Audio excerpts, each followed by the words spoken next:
Is was R வேர் பயன்பாடு. He is my friend. அவர் என் நண்பர். He was my friend. அவர் என் நண்பராக இருந்தார். She is a teacher. அவள் ஒரு ஆசிரியர். She was a teacher. அவள் ஒரு ஆசிரியராக இருந்தாள். This is my book. இது என் புத்தகம். This was my book. இது என் புத்தகமாக இருந்தது. The room is clean. அறை சுத்தமாக இருக்கிறது. The room was clean. அறை சுத்தமாக இருந்தது. They are my friends. அவர்கள் என் நண்பர்கள். They were my friends. அவர்கள் என் நண்பர்களாக இருந்தார்கள்.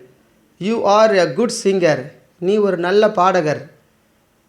You were a good singer. நீ ஒரு நல்ல பாடகராக இருந்தாய்.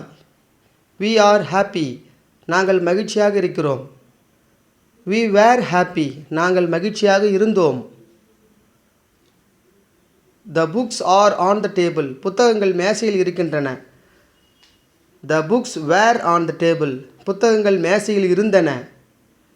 Today challenge. ஒரு பந்து இருக்கிறது. ஒரு பந்து இருந்தது. How to say this in English? Drop your answer in the comment box. For more videos, subscribe.